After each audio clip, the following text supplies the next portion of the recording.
Shadow 1, we're east of the compound. Position is marked.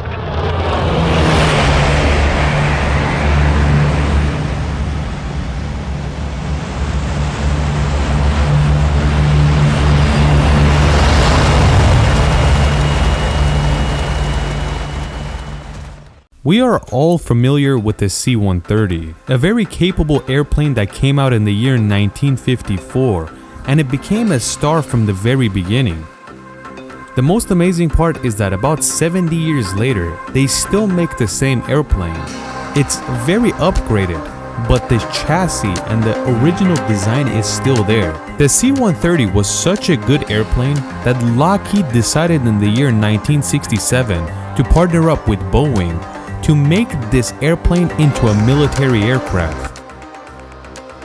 Even though the C-130 was a military aircraft in the beginning, it was mainly used for military transport, but they wanted to turn it into a gunship, and this idea eventually turned into the birth of the AC-130. Enemy AC-130 above!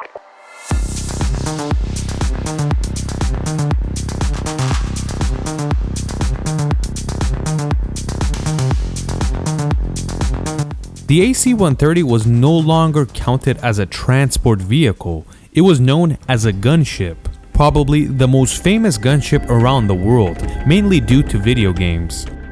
The AC-130 is the most simple aircraft that has the highest performance in the military. The most amazing part is that it could bring hell on any type of land, and it could carry a whole lot of weight.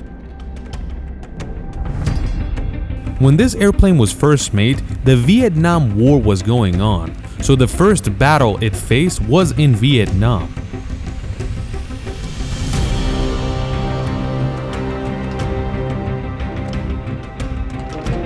This is when the AC-130 was a huge success overnight, and all over the world they were talking about this aircraft, but that's alongside other airplanes like the B-52. On the AC-130, in simple terms, there's 3 different types of weapons: a 40mm gun, a 25mm machine gun, and a 105mm cannon. The way these weapons are designed, where the AC-130 goes at a distance and starts circling an area, and the operators inside the aircraft bring hell on whatever direction the soldiers on the ground want. Some people think because of video games, only one person is operating this entire machine, but it's actually about 10 people doing it, especially the cannon, and this is how it works. And the 40mm gun works like this.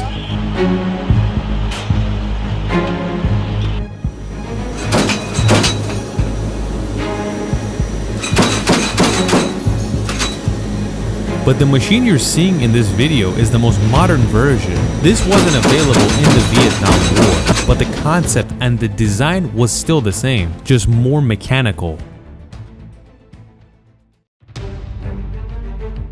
As you can see, this aircraft does not have jets, but it has a speed of about 420 miles an hour, and with a full tank, it could go about 3,000 miles without stopping.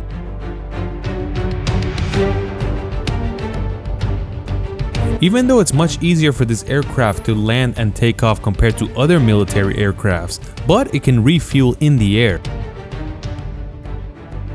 Basically, the father of the AC-130 is the C-130, an aircraft that more than 10 countries have, even Iran. But the AC-130 is much more expensive, and it's only in the possession of the US military. And I'm not too sure why this wasn't sold overseas, because it's not as complicated as someone might think. Or maybe it has some type of systems that we don't know about and they don't want anyone to get their hands on it. The reason the AC-130 is so useful in warfare is because of its simplicity, and alongside that simplicity, it's very capable. The best part about it is that it could fly in an area for hours on end, something that you cannot do with fighter jets. When there is a group of soldiers on the ground, they prefer an AC-130 to be over them to watch them. It's basically these soldiers telling the AC-130 on which part of the area to shoot at, because they have eyes in the sky. And since it can stay in the air for a very long period of time, it's much more trusted and reliable.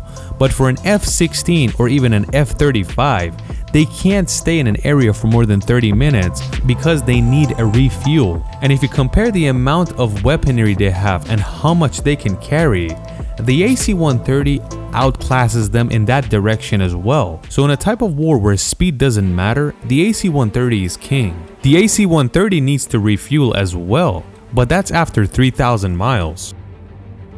This airplane came out at a time where there was classic wars going on everywhere, where there is a whole lot of soldiers on the ground and they tell the airplane where to shoot because there wasn't very good cameras, computers, and satellites. So they relied on the soldiers on the ground to tell them where to attack. Ever since this aircraft came out in 1967, it has been updated about 6 times. The first one is the AC-130A, then you have the 130E, 130H, AC-130U, AC-130W, and the newest one is the AC-130J. The weapons you find in the AC-130J is the most advanced, and the systems that control it are the most advanced because they have the most exact camera systems, computers, and satellite controls, something that was not available in previous wars. It was mostly up to the soldiers on the ground to tell them what to do. But nowadays, the eyes in the sky is truly eyes in the sky and they could see everything. Basically, any war in recent history that you've heard of, the AC-130 had a role in it. Of course, in Vietnam, Yugoslavia, the Persian Gulf War, the Iraq War, the war in Afghanistan, war in Libya, Yemen, Syria, and many others. But technology is moving forward so fast that in recent future, an airplane like this is not usable or practical anymore because everything is getting highly advanced. It's kind of like introducing a 3-wheeler next to a whole lot of new cars. The most important part of the AC-130 was to look at the soldiers that were on the ground. And this is something that you really don't see anymore because you don't sell soldiers on the ground like you used to. Even if you sent commandos on the ground, you don't send an AC-130 to watch over them. You send modern drones to spy the area. Nowadays, a lot of areas have anti-aircraft missiles, so an airplane like this is in danger if it goes anywhere it's not supposed to. It's interesting to know that after the Iraq War, the US military was always trying to add a ballistic missile on the AC-130 so it can go over any type of target and release this cruise missile. But of course, push came to shove and something like this wasn't practical anymore. It was just a waste of money.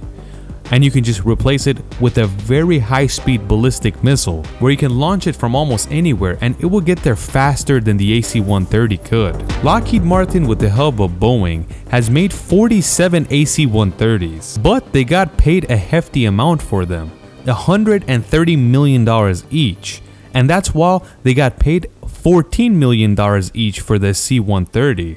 So it's 10 times as expensive. Maybe that's why they didn't sell it to any other country. They have some type of technology that they don't want to get leaked. But now it does not matter because an airplane like this in modern warfare is not practical. It's all getting replaced with drones and unmanned aircrafts. What do you guys think?